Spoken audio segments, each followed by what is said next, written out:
Olá, tudo bem? Meu nome é Jefferson, sou professor de Gestão de Marketing Imobiliário e hoje a gente vai falar sobre a aula e sobre o que é o marketing imobiliário e como aplicar ele no dia a dia. Tá? Não existe um consenso de quando é que foi que o marketing começou. Para uns foi no confim dos tempos, quando o ser humano começou a fazer trocas entre si. Para outros foi no começo da Revolução Industrial, na Europa, logo após a Segunda Guerra Mundial.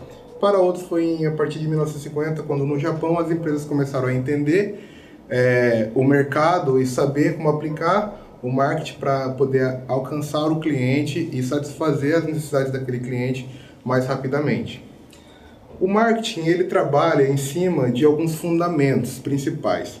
E eu separo aqui 3 fundamentos essenciais, que sem eles não existe marketing. Primeiro a gente tem o fundamento inicial, que é a necessidade. Então, para existir o marketing, para a gente poder desenvolver um produto, o mercado ele tem que ter uma necessidade. Em cima da necessidade desse mercado, a gente tem um desejo, que é o desejo mesmo de satisfazer. Né? Então eu tenho uma necessidade e eu tenho um desejo de satisfazer essa necessidade. E eu tenho a demanda. A partir do momento que eu tenho uma necessidade, que eu tenho um desejo, e eu tenho uma demanda, que é o consumo desse produto, então eu tenho os 3 fundamentos básicos para que eu consiga fazer um trabalho de marketing, para que eu consiga entender o cliente e chegar até ele. Então, em cima dos fundamentos, desses 3 fundamentos básicos que eu já tinha dito, Philip Kotler, que é um grande estudioso do marketing, ele diz o seguinte, né? Que o produto ele é qualquer coisa que possa ser oferecida para um cliente, ou produto ou serviço que possam ser oferecidos a um determinado mercado ou a um determinado nicho de clientes, ok? E os produtos eu ainda posso classificar ele em 2 formas distintas, que são produtos de conveniência e utilidade e produtos de compra comparada. Mais lá na frente a gente vai saber o que é um produto de conveniência e o que é um produto de compra comparada. Mas, ainda segurando aqui na parte de fundamentos básicos do marketing, a gente tem os 3 fundamentos básicos e a gente tem dentro desses 3 fundamentos alguns tópicos que a gente pode abordar para entender melhor como é que o cliente compra ou como que a gente pode satisfazer essa necessidade, tá? Então, uma vez que a gente tem uma necessidade, nós conseguimos então adentrar a isso e ter, por exemplo, a utilidade, que é a estimativa do cliente, a capacidade que ele tem para poder consumir o produto, o valor, que seria o valor que aquele produto ele oferece na vida daquele cliente. Veja bem, quando eu falo de valor, nesse caso, eu não estou falando de preço, tá? Eu estou falando do valor, o benefício, qual é o benefício que eu ofereço para aquele cliente a partir do momento que ele começa a consumir o meu produto. Eu tenho a satisfação atrelada, ou seja, a partir do meu cliente ele comprou meu produto, como é que ele se sente depois de ter comprado esse produto? Eu consigo suprir a necessidade, atingir a satisfação desse cliente? A troca, que no caso é o seguinte, aí aqui eu estou falando mesmo do meio, como é que eu entrego esse produto para o cliente, como é que esse produto chega até ele da melhor forma possível. A transação, que aí nesse caso é como esse cliente me paga, como é que eu recebo, como é que eu faço para vender melhor para ele. O relacionamento, que aqui é um ponto muito importante hoje no marketing, eu acho que esse é um ponto mais importante, porque é como eu vou me relacionar com esse cliente após a compra. Como é que eu vou trabalhar esse cliente para que eu não perca esse cliente depois que ele comprou o produto de mim. E o mercado, que daí em si é entender como o mercado funciona, como é que eu vou trabalhar esse mercado para que eu consiga atingir da melhor forma possível. Ok?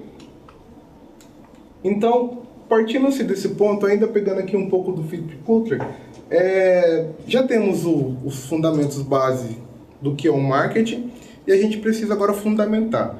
Então, o conceito de marketing, o Philip Kotler diz o seguinte: marketing é o conjunto de atividades humanas que tem por objetivo a facilidade e a realização das trocas.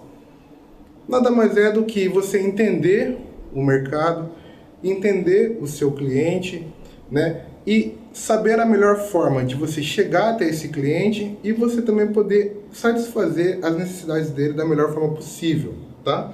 Dá para sintetizar que o marketing é a forma de entender o mercado, né? Entender esse mercado que eu estou inserido e qual que é o caminho mais curto que eu posso tomar para atender esse mercado, para atender esse cliente que está ali para mim poder trabalhar, tá?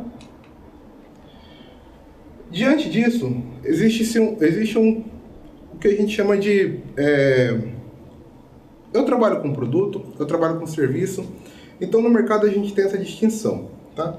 Produto, ele pode ter duas características, tá? Que é o produto que ele é tangível, ou seja, aquele produto que eu posso tocar, que eu posso pegar. Eu tenho um produto intangível, que geralmente está atrelado a serviço, certo? Então, quando eu falo de produto, então eu posso pensar em cor, embalagem, cheiros. E quando eu falo de serviço, é algo que eu não posso tocar, que eu não posso pegar, mas que de alguma forma vai me atender, ok? Então, diante disso, Philip Kotler diz o seguinte, ó, como eu vou poder então saber se eu trabalho com produto ou se eu trabalho com serviço? Serviço é todo e qualquer ato que depende de um ser humano para poder fazer e que eu não tenho a propriedade daquilo. Então é algo que eu ofereço e que eu não tenho propriedade, mas que me atende de alguma forma. Então vamos bem, eu tenho um produto, certo? E esse produto, eu sempre digo, uma máquina de lavar, por exemplo, um produto tangível, é aquele produto que você vai tocar, que você vai pegar, que você vai ver, e isso te ajuda na decisão da compra.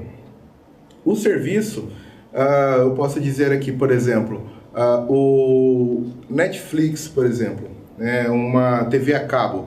Ele é um serviço que que é vendido como produto, mas que quando você adquire, você não está tocando em nada, você só está adquirindo aquele pacote que vai te atender, que vai suprir a sua necessidade, mas não é exatamente algo que você toque, ok? Então, como fazer isso no mercado imobiliário? Eu estou inserido no mercado imobiliário, eu vendo uma casa. Eu estou vendendo um produto, eu estou vendendo um serviço.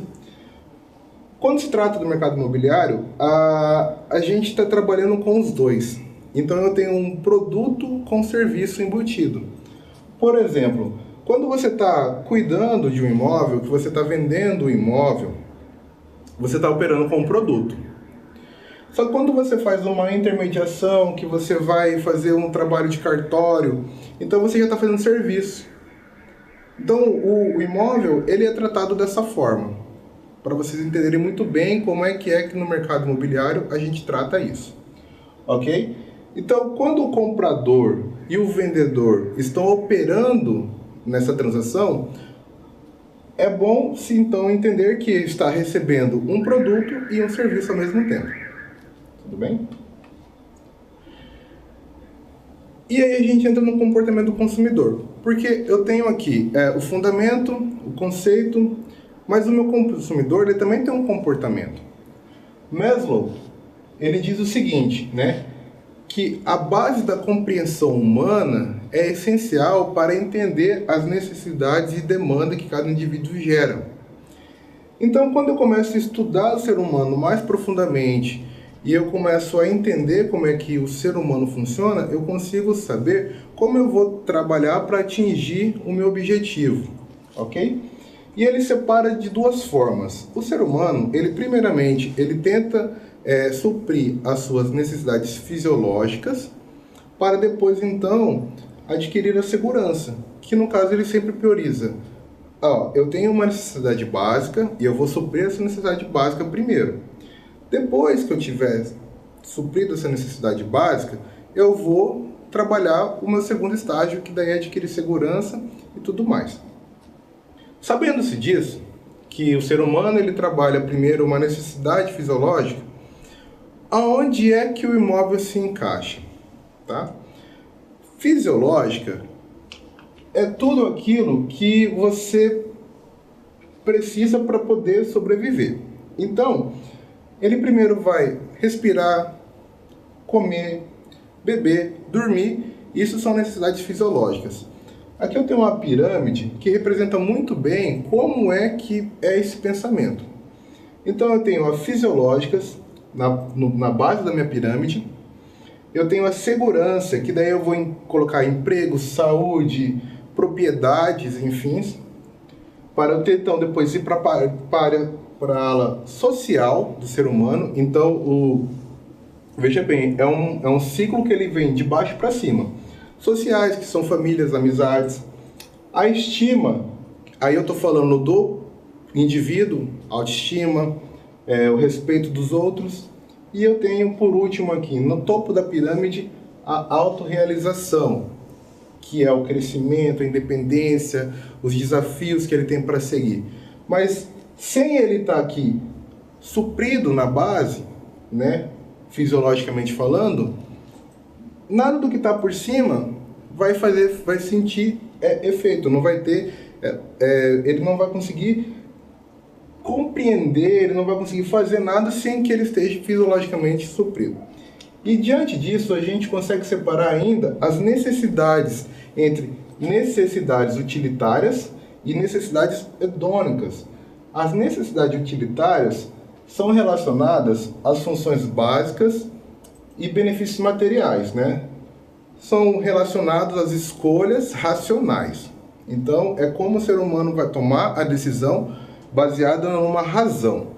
E as hedônicas são as decisões, né, do comportamento do consumidor quando ele vai tomar na base da emoção. Veja bem, eu posso trabalhar das duas formas. O ser humano, ele nunca vai ser completamente racional e nunca vai ser também completamente emocional. Em algumas situações, e dependendo do produto que você está trabalhando, você consegue vender através da emoção e você consegue também vender através da razão.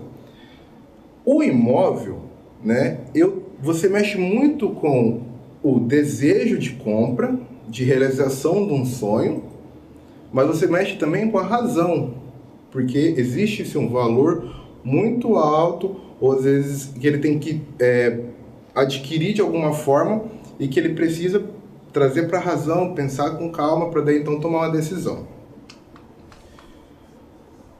Diante disso, né, do comportamento, a gente tem outros fatores externos que também incidem dentro do ser humano para que ele tome uma decisão. Por exemplo, o fator cultural, né, aonde esse ser humano está incluso, culturalmente falando, pode também influenciar na decisão dele de compra de algum produto. O social também, o pessoal, né, a personalidade dele, o ciclo de vida, as pessoas que estão ao redor, e o psicológico, porque você consegue também trabalhar na psicologia a forma de alcançar, de fazer com que o cliente ele compre algo com base naquilo que ele precisa. Então, alguns fatores que eu chamo de 4 fatores principais que também podem, né, incidir sobre o consumidor para que influencie ele na hora de comprar algo. Então, nós temos o conceito do marketing e agora a gente falou também do comportamento do consumidor. E existe um processo de compra. Eu já entendi como o meu consumidor trabalha, eu já entendi como o meu consumidor ele se comporta, mas como é o processo de compra? O que leva, como é que o meu consumidor faz para que ele consiga passar mais rápido pelo processo de compra? Primeiro a gente tem que ter claro que o processo de compra ele começa na base da necessidade. Então, eu tenho a necessidade do cliente de adquirir algum produto. E ele vai buscar informação. Todo mundo, quando vai comprar algo, busca informação daquilo que quer comprar. Então, ele vai procurar saber se o produto é bom, se a empresa é confiável. E depois ele vai buscar as opções de compra, que é o famoso pesquisar. Olha, eu tenho uma necessidade, eu estou buscando informação pelo produto, eu já consegui a informação, então aquele produto ele realmente vai ser útil para mim, e agora eu vou procurar minhas opções de compra. Vou pesquisar, ver concorrentes, outros produtos que também são parecidos com ele, para então eu efetivar a compra. Uma vez que eu decidi comprar, é aqui que eu fico, efetivação da compra. Uma vez que eu já comprei, eu passo para a avaliação da compra. Porque você vai fazer a reflexão, o consumidor ele faz a reflexão se aquela compra ela foi satisfatória. Então ele vai refletir, ele vai avaliar. Foi uma compra muito bem feita, eu estou muito bem, estou satisfeito com o que eu fiz, ou às vezes não. Tá? Então é importante o corretor de imóvel entender como funciona o processo de compra, até para ele ajudar o cliente no processo que ele se encontra a passar e ir para o próximo estágio. Veja bem, quando eu sei como meu cliente compra e como eu sei como é o processo de compra desse cliente, eu posso ajudar ele a passar de forma mais tranquila por esse fluxo, pelo processo de compra, ok? Então assim, eu sei que meu cliente está aqui buscando informação, então eu vou munir esse cliente das mais variáveis informações possíveis para que ele possa ir mais rapidamente para a busca de opções. E quando ele estiver buscando opções, eu sei a referência. A gente está falando de marketing, mas se você pensar bem, dá para pegar um pouco para o lado do atendimento. Porque se eu sou um corretor de imóvel, que eu estou ali com aquele cliente, que eu estou conversando, que eu estou munindo de informações, que eu estou dando as opções para ele, que eu estou ajudando ele a decidir, muito provavelmente ele vai passar muito tranquilamente pelo processo de compra e eu vou conseguir efetivar minha venda de forma mais tranquila. Tudo bem?